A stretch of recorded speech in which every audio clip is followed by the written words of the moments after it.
Hay épocas en que la poesía se espanta de las almas benditas y de los espíritus sin mácula que cuentan estrellas ante las sombras del río. Hay épocas en que la poesía pierde la buena medida, el buen tono, la buena contemplación, el buen amor, el buen humor, la buena razón y el buen apetito con que los cuerpos abren las puertas del destino. Hay épocas en que la poesía llora en la noche con lágrimas de niño y dice adiós a la belleza sin estrépito y corre hacia el infierno con botas de gigante para sus pies deshechos.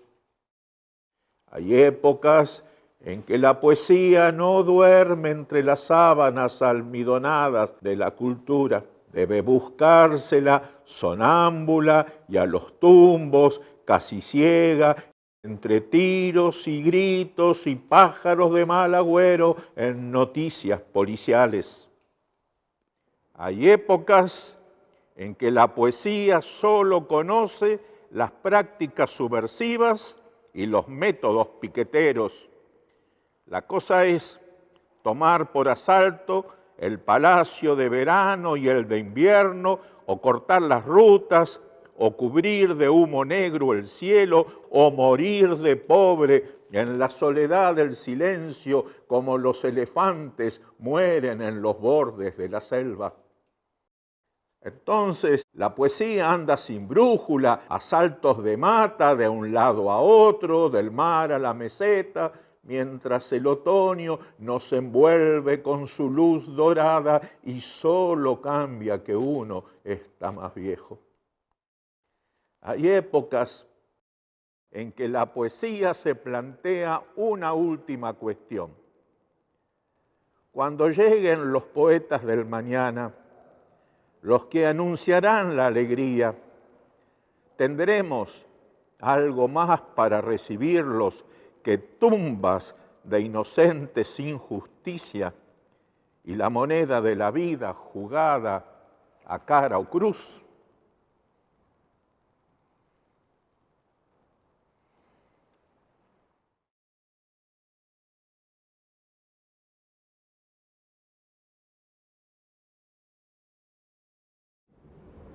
Hola a todos. Este es nuestro lugar en el mundo, en este hermoso mundo a pesar de todas las calamidades que nos acechan. Hermoso mundo. Esta es nuestra casa, INPA, la fábrica recuperada por sus trabajadores en la ciudad de Buenos Aires, Argentina. Esta es la Universidad de los Trabajadores y este es nuestro programa, Épocas, que realizamos en común con los compañeros de Barricada TV.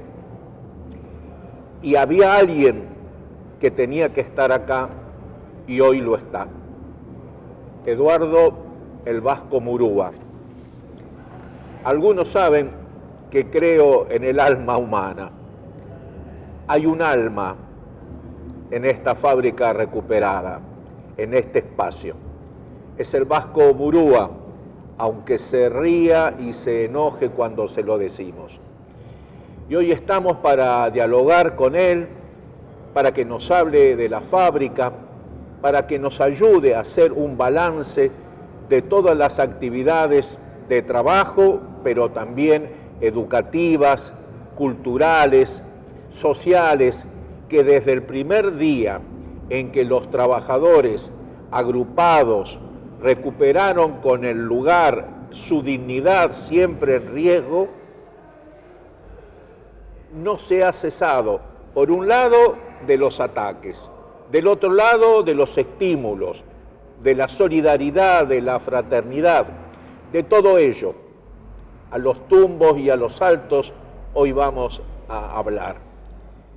Eduardo, ¿cómo encontrás INPA después de exactamente cuántos años de existencia como fábrica recuperada? 15 años. 15 años. Es para hacer un balance. Uf. Te escuchamos. Bueno, hoy bien, cuando estaba escuchando lo que decías, recordaba los primeros tiempos. y los primeros compañeros y me emocionaba pues el sacrificio enorme que hacían esos trabajadores y que hicieron esos trabajadores para que hoy estuviéramos acá, ¿no? Casi algunos se quedaban a dormir para llevarse la poca plata que nos llevábamos los viernes. Y no, hoy estamos totalmente distintos, estamos muy bien en tema de producción, estamos muy bien en el tema de salarios, estamos muy bien en tema de cooperación interna entre los trabajadores. Estoy hablando más que nada de la cooperativa metalúrgica y estamos contentos con eso, ¿no? Porque tenemos no solamente un presente bueno, sino que pensamos que podemos mejorar y mucho. Trabajamos mucho para eso, pero nos salió bastante bien y queremos estar seguros, por lo menos en la continuidad del empleo nuestro, ¿no? Y Esta lucha, Eduardo, fue un aprendizaje.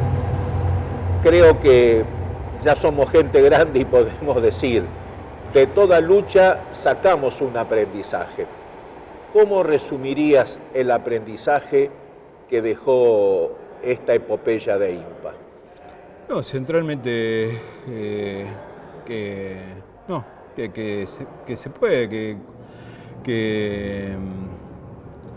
que a pesar de todas las dificultades que uno puede tener, siempre que en cooperación, con humildad y con voluntad, con mucha voluntad, siempre es más fácil cuando hay una decisión política de un conjunto de trabajadores de poder hacerlo. Nosotros, la verdad, estamos muy orgullosos con lo que hicimos, ¿no? De no solamente estar en INPA hoy, sino de ver un montón de trabajadores hoy en empresas recuperadas, porque de última fuimos parte o una parte necesaria para que este método de lucha esté en la clase trabajadora. Así te diría, ¿cuál es lo que rescatás? Lo mejor que rescatás es haber instalado el método de lucha en la clase trabajadora, esto de recuperación de empresas, ¿no?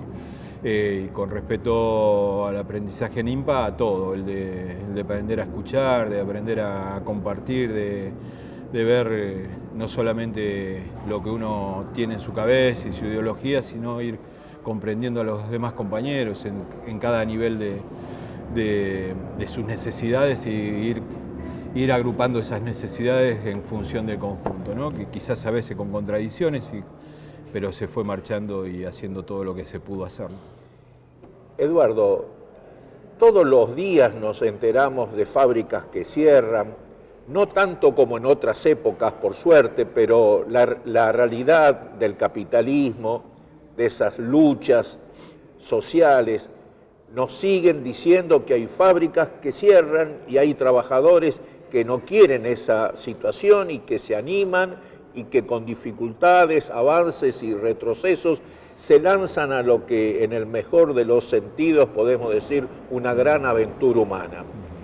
Desde la experiencia de INPA, desde estos 15 años, ¿cuáles ves las dificultades iniciales más graves que deben enfrentar los trabajadores que recuperan o una fábrica o un establecimiento de cualquier tipo laboral? Sí, no, el principio es la justicia, ¿no? La justicia y el estado de leyes que tenemos en nuestro país que no acompañan este proceso.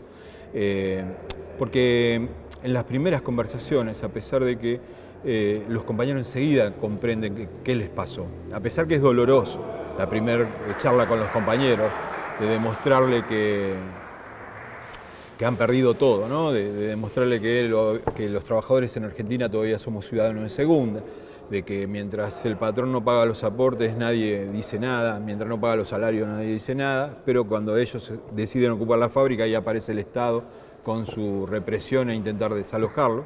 Entonces hay que explicar eso y decirle a los trabajadores en definitiva que todo lo que ellos creían que habían ganado con su esfuerzo en tantos años y no lo tienen, lo habían perdido todo, pero y lo que ahora era esta aventura era que una aventura casi sin riesgo, por lo menos una apuesta donde no teníamos nada que apostar porque no habíamos apostado todo. Desnudar eso era lo más difícil para nosotros cuando hablamos con cada grupo colectivo de trabajadores que tiene que ocupar la fábrica. Después nosotros ayudamos también de alguna manera a estar con los compañeros en los momentos más difíciles, cuando hay que enfrentar a la policía, hay que enfrentar al juez o exigirle a la clase política que haga algo en función de esto. Y lo que le pedimos a los trabajadores es que sí, que se organicen, ¿no? Y eso a veces les cuesta, ¿no? La organización y creer que lo van a poder hacer. Hablando de la organización, te interrumpo. Ustedes, los trabajadores de INPA, Sí. se agruparon en una cooperativa. Sí. Una cooperativa obrera, pero con todas las legalidades de Sí, lo la que se formalidad. llama la formalidad cooperativa. ¿Es la única forma? ¿Es la mejor? ¿Cuál es tu experiencia en cuanto En a esto? Argentina nosotros hemos encontrado que esta es la mejor forma. Nosotros buscamos las distintas sociedades que había para poder comercializar y fabricar, no es que tuvimos que inventar nada, y vimos que la cooperativa permitía, la ley de cooperativas y la formación de una cooperativa permitía la autogestión, permitía la asamblea permanente, permitía esto de distribuir los dividendos, no era una sociedad que necesitaba tener ganancias. Así que elegimos esta forma porque nos pareció, si bien no veníamos del movimiento cooperativo, nos pareció una forma que nosotros íbamos a poder manejar de alguna forma esta formalidad, pero también lo que queríamos nosotros, que las decisiones más importantes se tomen en la asamblea y esas cosas. Y la verdad que la ley de cooperativas, las cooperativas dicen eso. Las cooperativas hablan del desarrollo mutuo, de la colaboración, de la cooperación, así que si bien en el país había mucho resquemor con respecto a algunas cooperativas, porque lamentablemente en nuestro país todavía existen muchas cooperativas que son retruchas y son solamente para joder a los trabajadores, ¿no? Hay armadas cooperativas para explotar a trabajadores y no pagarle el salario como corresponde. Cooperativa de pescadores, cooperativa de vigilancia, varias experiencias, pero eso no es culpa de la cooperativa en definitiva, Sino de la perversión de que la se hace de perversión la que institución. se hace de la institución. O sea que ustedes como cooperativa están funcionando y bien. Ahora, hay un tema que se da en esta fábrica como se da a lo mejor en otras, que la propiedad privada no le pertenece inicialmente, legalmente, a los trabajadores. Y eso origina un conflicto, origina la intervención judicial. Ante ellos, ¿qué consejos y qué cosas concretas ustedes están haciendo? Hablemos de expropiación, hablemos de alquiler, de compra, en fin, contanos un poco. Te cuento, por eso diferenciemos. El tema de la cooperativa es una cooperativa formal que, claro, no tiene bienes porque todavía la propiedad no está en manos de los trabajadores, cosa que ni siquiera es un reclamo de nuestro movimiento. Nosotros lo que estamos planteando, lo que planteamos desde hace mucho tiempo, con una ley en el Congreso de la Nación, allá por el 2002, y que cada tanto, algún año la reflotamos con algún legislador, es que el Estado Nacional tenga una ley nacional de expropiación de unidades productivas, una ley especial para expropiar unidades productivas. ¿Para qué? Para que ninguna empresa se cierre más, ¿no? Por lo menos ninguna empresa se cierre más, digo, que estén organizados los trabajadores y quieran continuar, ¿no? La ley expresa eso, que cualquier empresa que cierre, esté en conflicto por salarios o por quiebra, los trabajadores puedan hacerse cargo de la empresa. ¿Esa ley qué significa? El Estado expropia los bienes y se los cede a los trabajadores para su continuidad, pero sin pasarle la propiedad, porque nosotros sí discutimos el tema de que la propiedad, nosotros no queremos que la propiedad esté en manos de los trabajadores en realidad. Nosotros decimos que la propiedad siga en manos del Estado, pero con el uso para los trabajadores. Nosotros queremos el uso, nosotros no queremos la propiedad, queremos el uso de la... Ahora, eso sería una ley nacional. Eso sería una ley ideal, nacional, que ayudaría, no solamente al otro, no es una ley para nosotros, sino una ley que que debería tener el Estado para evitar todos los problemas que tenemos de cierre de fábrica y despido de trabajadores. Y esa es una ley que no existe. Todavía. Pero es un proyecto. Es un proyecto de ley que reclama el movimiento de hace mucho tiempo. Tenemos que decir la verdad, también hay un movimiento muy débil. Hicimos muy bien algunas cosas, como mantener todas nuestras fábricas ocupadas y nuestras fábricas produciendo y con salarios, que son casi 400 ya. Eso lo hicimos bien, pero no tuvimos la organización ni la suficiente fuerza para obligar al Estado que genere esta ley, ¿no? Ahora, lo que sí ustedes, hablo concretamente de INPA, aunque creo que otras fábricas están en la misma situación, lo que sí se logró a nivel individual es que la legislatura de la Ciudad de Buenos Aires dictara leyes donde, si bien no les dan la propiedad, les dan como el uso, podemos decir así. ¿Cuál es la situación de este tema? La ley de expropiación sí te da la propiedad. Mirá, la primera ley que sacamos fue en la provincia de Buenos Aires. En la provincia de Buenos Aires 70 expropiaciones, en la capital hay 27, en Neuquén está expropiada Sanón, en Tierra del Fuego está expropiada lo que era Cian, Pero bueno, hay un montón de experiencias así en todo el país a partir de esta lucha que hizo el Movimiento Nacional de Empresas Recuperadas de sacar expropiaciones en cada lugar. Son leyes muy parecidas, donde se declara de utilidad pública y sujeto a expropiación los bienes. En la ciudad de Buenos Aires hay una ley especial, que es la 238, que expropia los bienes y después se la cede a los trabajadores y los trabajadores con cargo, a los trabajadores tienen que pagarla en 20 años. Después de un plazo de gracia, en 20 años tienen que pagar lo que pagó la ciudad como expropiación, ¿no? Y en el caso concreto de INPA, ¿qué ha pasado? El caso concreto de INPA es que la misma ley, que las 27 empresas recuperadas de la Ciudad de Buenos Aires, fue cuestionada por un juez, fue declarada inconstitucional, planteando dos cuestiones. Un atrevimiento, diría, judicial de decir, se le ocurre decir que nosotros no éramos los trabajadores de INPA, que estaba mal expropiada porque no éramos trabajadores, en el fallo dice así, ¿no? Cosa que después rebatido por la fiscal, por todo el mundo.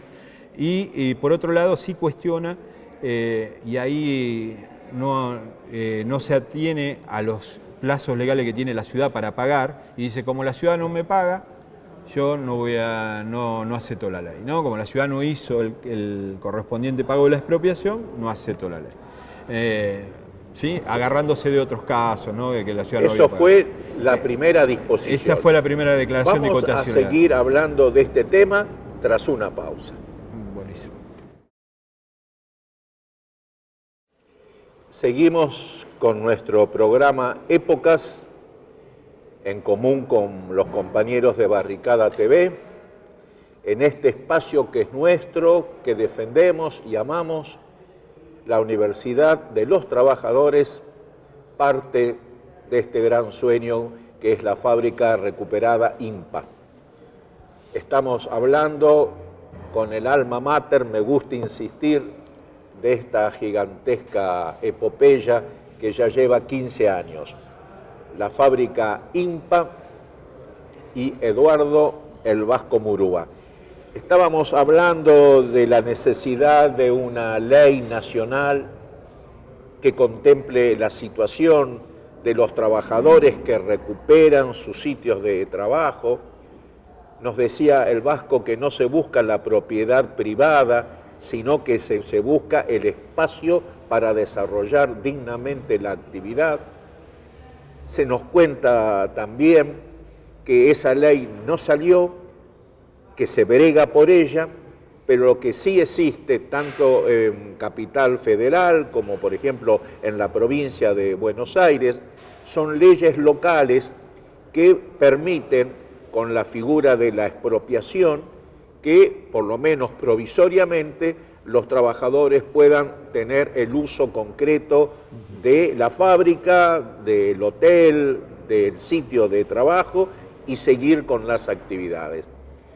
Estábamos ahora concretamente hablando de la historia de INPA, de esa ley que dio a los obreros la expropiación, les permitió seguir trabajando acá y a la vez la intervención de un juez que en defensa de la propiedad privada, al menos fue el centro de su argumentación, negó la legitimidad, la constitucionalidad de esa norma local y a partir de ahí una serie de acciones, de actitudes, a veces rayanas con el propio delito que ha cometido el juzgado y que el Vasco Murúa no se cansa de explicarnos y de denunciarlo. Te escuchamos, Vasco. No era en este momento mi intención hacer una denuncia, pero en realidad vamos a decir la verdad. Para nosotros el juez tenía una intención de vender el bien porque tenía un negocio inmobiliario. En este tipo de juzgados aparece esta relación muy cercana a los negocios, ¿no? Está el remate, está el síndico que remata, están los acuerdos de venta y esas cosas.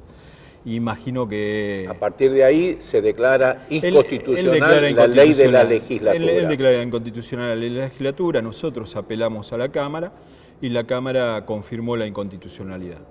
A partir de eso, nosotros le demostramos, ¿no? Porque él, no solamente eso, él desalojó INPA, ¿sí? Desalojó por la fuerza INPA, estuvo casi una semana 100 policías en la puerta y los trabajadores atrás de la valla, pero los trabajadores organizados volvimos a ocupar la fábrica, ¿no? Él ahí se da cuenta que ya es imposible desalojarnos, hace un último intento, en ese momento hace un último intento de cortar los servicios, ¿no? Hacer cortar la luz, un operativo a las 3 de la mañana entre Edesur y la policía, cortando la luz, ¿no? Porque nosotros no dejábamos en tiempo de la mañana, lo hacen a las 3 de la mañana, nos cortan la luz diciendo, bueno, a esto les corto la luz, no van a poder trabajar, los mato por ahí, no los pude desalojar, los mato por ahí. Hicimos un sacrificio enorme todos esos años, alquilando un generador, pero siguiendo así, para seguir haciendo lo que mejor sabemos, que es trabajar y abrir este espacio para todo el mundo. Lo hicimos con mucho sacrificio, un costo enorme, casi 2.000 pesos por cada trabajador. Nos salía, digo, en términos dinerarios, mantener el gasoil más el generador, pero igual seguimos trabajando. Eso hizo que, bueno, se convenciera que no lo podía sacar, nosotros a la vez, que cuando la Cámara confirma el fallo de inconstitucionalidad, hicimos un recurso en queja a la Corte, ¿no? Fuimos un recurso en queja a la Corte que, como vos sabés, el recurso no suspende los plazos de juzgado, así que él podía haber avanzado si quisiera sobre el bien, ¿no? Tanto sea en su remate, en su desalojo, no lo hizo. Ahora nos encontramos después de 3 años con que sale un fallo de la Corte que no nos da lugar al recurso en queja. Esa es la situación. Esa es la situación. ¿Y qué va a hacer INPA? ¿Qué va a hacer INPA? ¿O qué vamos a hacer todos? INPA está haciendo lo mejor que sabe, es lo de la universidad, lo de la bachiller, todo lo que estamos haciendo acá, y vamos a generar un espacio de discusión con el juez, le vamos a explicar lo mismo que le explicamos la otra vez, que a él le convenía la ley de expropiación, hacerle un juicio, si el Estado no le pagara lo que le corresponde al juez por la expropiación, él debería hacer un juicio de expropiación inversa al Estado para que se lo pague, al Estado de la ciudad, que eso es lo que más les conviene para evitar cualquier conflicto de social y para asegurar que la masa de acreedores cobrará algo. Porque de la otra manera genera un conflicto eterno de que trabajadores un día en la calle, después ocupando de nuevo, molestamos a todo el mundo, hacemos pagar la plata al Estado.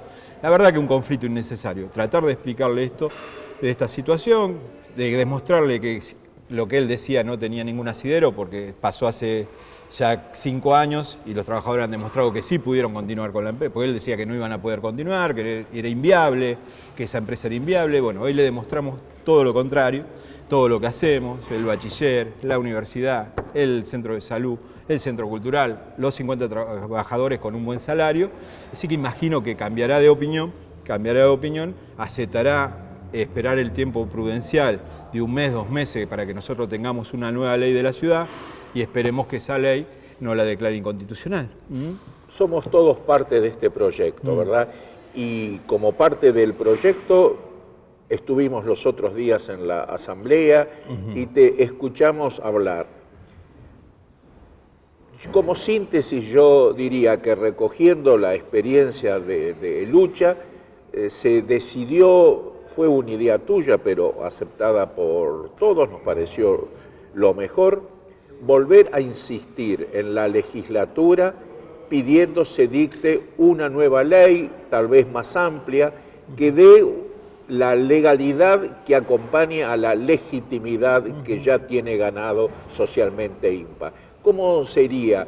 ¿Cuál sería, diríamos, el mecanismo de ley que se pide en la legislatura? ¿Qué forma, qué formato? La ley ya estaba presentada, es una ley que declara definitivamente la expropiación de INPA, la declaración de utilidad pública y la expropiación definitiva.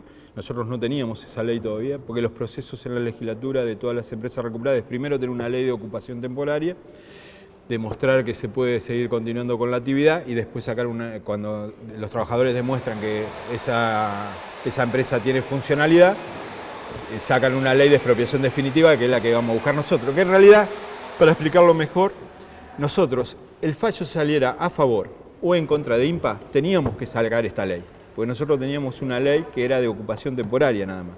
O sea que el fallo no nos modificó nada en lo que teníamos que buscar. Lo que pasa es que tanto el juez, parecería ser que esperó, como nosotros descansábamos en esperar que la Corte también resolviera. pero en realidad si hubiera salido a favor, también teníamos que ir a la legislatura a sacar una nueva ley. Así que esa ley ya está presentada, la firmaron Delia Bisutti, la firmó Ibarra y un montón de legisladores más ahora que van a ser coautores de la ley. Y sí, lo que agregamos, y el juez no lo sabe, y bueno, que les entere, es el terreno de al lado y el galpón. Pues nosotros en la ley de ocupación temporaria habíamos declarado de utilidad pública solamente el edificio. Ahora vamos a ir, como tenemos ya un proyecto para el terreno, que es una placita. La placita seca, que entraría al museo que se está haciendo en IMPA, y queremos que el galpón sea la biblioteca de la universidad, del polo educativo, que tenga también un puentecito así para que los compañeros vayan a la biblioteca ahí. Así que, como tenemos proyecto para las dos cosas, ahora le vamos a agregar a los legisladores estas dos cuestiones que no lo habíamos agregado antes. Una pregunta simple. Sí.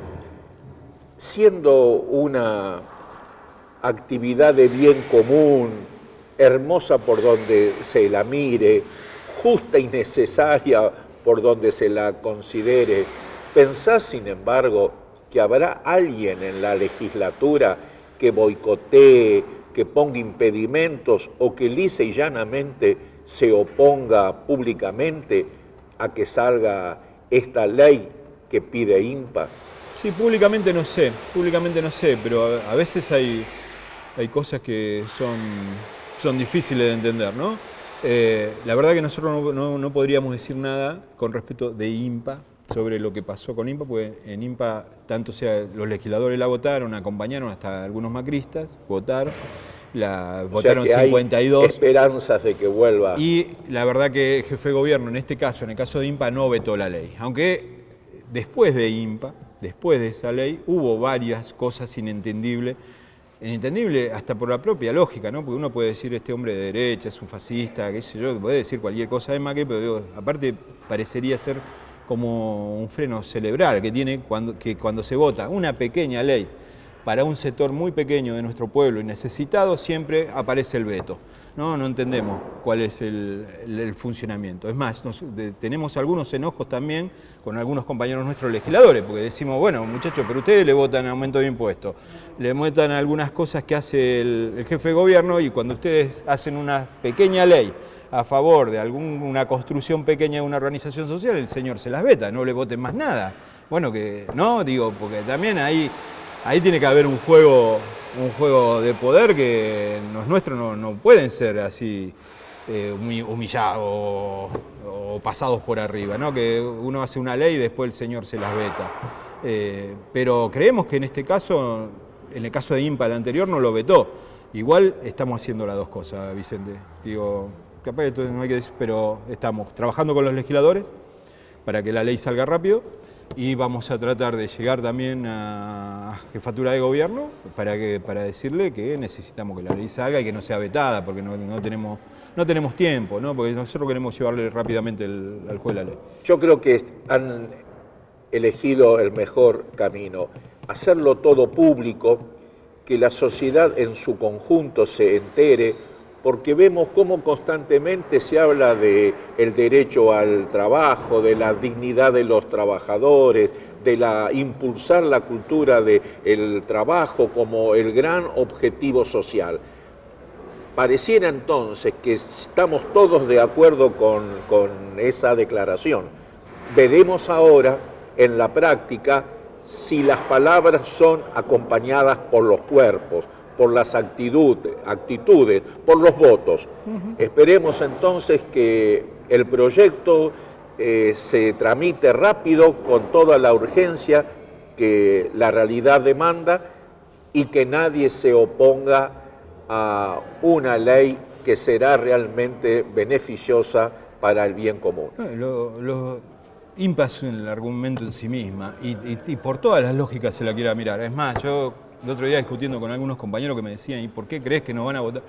Hasta por el lado liberal, si uno se pone a mirar por el lado más liberal de la cosa, nosotros ya hemos pagado esto muchas veces. ¿Sí? Los trabajadores con su esfuerzo han logrado que el Estado no los tenga que mantener, han logrado que, no sé, pero casi 400 pibes se reciban en este espacio, ¿sí? De su bachiller, lo que no pudo haber, lo que no hizo el Estado. Hoy están estudiando 250 estudiantes acá donde el Estado no pone nada. O sea, hasta si yo fuera un liberal, diría, estos muchachos me están generando esto todos los días. Es más, cuando tengamos que discutir cómo se paga, y vamos a discutir si no estamos pagando ya, ¿no? Perfectamente. Un momento más y volvemos con épocas. Otra vez con épocas, Eduardo Murúa, INPA, Barricada TV, la Universidad de los Trabajadores, y el Centro Cultural, y el Bachillerato, y los profesorados, y el Centro Asistencial de Salud, y gente de todas las corrientes de pensamiento, del arte, de la crítica. Aquí es un lugar abierto, es un lugar público. ¿Quién no ha pasado alguna vez por INPA? ¿Y quién no se enamoró de este espacio que es casi como un símbolo de lo que es la vida cuando se quiere vivir con plenitud en búsqueda del bien común? Estamos enfáticos, apasionados, alegres. Nos mueve el amor a este proyecto de INPA, de los trabajadores, de los intelectuales, de los artistas, que hemos hecho causa común en este espacio de la ciudad de Buenos Aires. Y lo que está detrás de todo ello es el trabajo. Se habla mucho de trabajo, pero ¿qué concepto del trabajo, de lo que es hoy y de lo que debe ser, tiene Eduardo Murúa como militante social e indudablemente a partir de esta experiencia única de haber estado piloteando el navío de INPA por este río difícil de, en pleno capitalismo, tener una empresa que depende de sí misma, que depende de sus trabajadores? Háblanos, Murúa. Difícil hablar del tema. Bueno, pero hoy es un tema que me parece que tendríamos que charlar entre todos. Yo creo que sobre el tema específico, yo tengo algunos planteamientos que... Te los he escuchado. Por eso son difíciles, por eso estás provocando. Estoy provocando. Está provocando. No, yo lo que siempre digo que el trabajo ha dejado o dejará de ser el mecanismo de distribución que fue, ¿no? De distribución en el tema de salarios, por ejemplo. Porque el salario ya no puede ser un mecanismo de distribución por la poca cantidad de trabajadores que hoy existen en relación con la población. Eso por un lado. Por otro lado, va a ser un bien cada vez más escaso, ¿no? Más escaso. Por la propia lógica, no solamente del capital, sino por la propia lógica de los avances científicos, los avances tecnológicos. Eso, independientemente de un sistema capitalista como el que existe, claro, se profundiza mucho más, la acumulación es mucho más profunda, eso hace que se sigan cerrando fábricas, se sigan fusionando, cada vez haya menos empleo, más ciencia, evitando empleo. Pero en otra lógica de construcción, aunque sea una lógica más humana, también si nosotros como humanidad queremos aprovechar los avances tecnológicos, vamos a tener que tener una actitud con el empleo distinta, ¿no? Por lo menos con el trabajo asalariado, ¿no? Estoy hablando de trabajo asalariado. Capaz que en nuestra humanidad, en nuestros pueblos, se van a tener que acostumbrar a manejar de otra forma el ocio, va a haber más tiempo libre para nuestros trabajadores, para nuestro pueblo, para hacer otras cosas que no signifique estar solamente pensando en el trabajo, ¿no? Y que va a ser un cambio cultural muy profundo, pero debería hacerlo, porque si no, hoy nos encontramos, por ejemplo, con trabajadores buscando empleo donde no hay más, empresarios buscando ganancias donde no hay más y Estado buscando recaudación donde no hay más. Y eso termina siendo un círculo vicioso donde fracasa, en algunos tiempos un poco menos, un poco más, pero fracasa, ¿no? Vos, lamentablemente tengo que decir, ya que estamos en un programa, que los años que vienen van a ser difíciles nuevamente para nuestros jóvenes, para conseguir empleo y para sostener los empleos, ¿no? Yo creo que va a haber una situación difícil en la situación económica de nuestro país y que vamos a tener que sufrir nuevamente un aumento del desempleo, y con lo que ya tiene, ¿no? Entonces me parece que sí, lo que, como eso que planteo, es solamente si nosotros y los pueblos toman alguna vez los mandos de conducción política, sí creo que ahora en la resistencia nuestra experiencia va a servir para que muchos trabajadores, que esa fábrica no se pierda, ¿no? Ahora cuando se quieran cerrar. De hecho, mañana, el lunes voy a Tandil, pues hay 2 fábricas que están en conflicto y ya hay 4 recuperadas allá, ¿no? En un pueblito 6 fábricas y de las más grandes, ¿no? En San Pedro hay una fábrica también que entró en conflicto ahora. Y bueno, y vos conocés más o menos algunas experiencias que te están dando como Masterchip. Así que yo no sé si te contesté. La verdad que yo, con respecto al trabajo, yo peleo para que el trabajo como trabajo asalariado se elimine, ¿no? Por un lado. Pero estoy en la contradicción de estar conduciendo, de estar en un movimiento donde en realidad peleamos por la recuperación del empleo, ¿no? Son momentos históricos. Sí, son lo que me tocó, ¿no? Yo digo, bueno, yo sí pienso realmente que se puede vivir sin trabajar. Yo pienso que se puede vivir sin trabajar. Pienso que cada vez, por ejemplo, hoy una salida al desempleo tendría que ser bajar las horas de trabajo, ¿sí? Si fuera una sociedad más humana, ¿sí? Hoy en vez de trabajadores trabajando 12 horas en Techim, seguramente lo ideal sería trabajar 6 horas y tener más compañeros ocupados, ¿no? No, claro, bueno, eso va contra la lógica de ganancia de las empresas capitalistas y por eso no se hace. Pero creo que hay que avanzar en ese criterio de ver cómo aprovechamos la vida de otra forma y no solamente en el trabajo asalariado, ¿no? Como alguna vez dijera Marx, que haya tiempo para el trabajo manual, intelectual, pero también para el pensamiento crítico, para el arte, para la música, ¿verdad?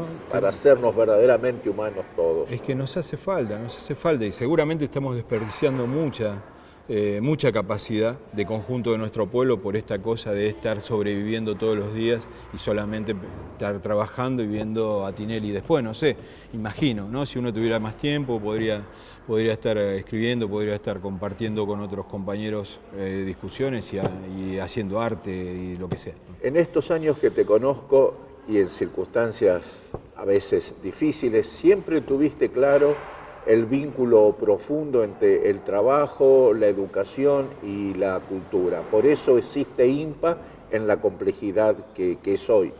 ¿De dónde nace esa idea tuya, que no es tan frecuente en las fábricas recuperadas, aunque poco a poco eso también se fue expandiendo? Es decir, cómo pasar de la desesperación inicial por mantener el trabajo a luego darse esa práctica social de apertura educativa, de apertura humanística en general. Sí, digo que fue una discusión compartida y de avance con otros compañeros, Guillermo Robledo, nosotros, cuando Guillermo participó de la primera recuperación, con otros compañeros de fábrica también, de empezar a abrir el espacio, en el sentido de que nosotros, digamos, en realidad nosotros como venimos de la militancia política y sindical, y si bien no fuimos partícipes yo por ejemplo no tan fuerte, pero sí participé en algo en los 70, a mí me quedó esa experiencia, ¿no?, de lucha de nuestro pueblo, y que nuestro pueblo llegó a su máximo rendimiento en su lucha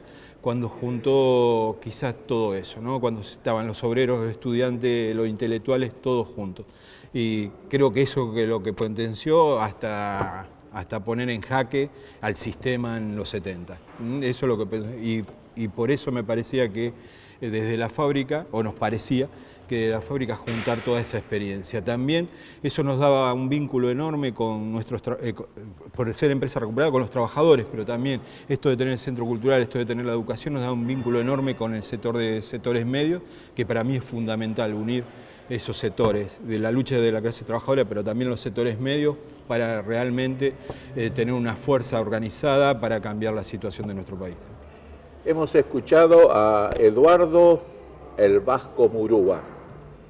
Hoy en INPA, fábrica recuperada por sus trabajadores, donde también funciona un centro cultural, un bachillerato, una universidad de los trabajadores. Cultura y trabajo. Tenemos toda la legitimidad del mundo. Nos falta legalidad, pero es la legalidad formal, la legalidad de las instituciones. Las respetamos porque contribuyen al bien común. Ese es el gran sueño. Esperemos que en la práctica se ganen ese respeto. Esperamos la ley nacional que cubra, proteja, ampare, estimule a los trabajadores que se ven en la obligación de ocupar sus fábricas para que no cese el trabajo. Esperamos también que desde la legislatura y en forma urgente, con el corazón abierto y con conciencia crítica, porque INPA es también un llamado a la conciencia crítica, salga esa norma jurídica que necesitamos. Con alegría, estamos en lucha, estamos en trabajo, estamos en cultura y educación. Barricada TV, Universidad de los Trabajadores, Bachillerato Popular, Trabajo, Cultura, INPA, y hoy hemos escuchado a nuestro querido compañero Eduardo El Vasco Murúa. Hasta la próxima.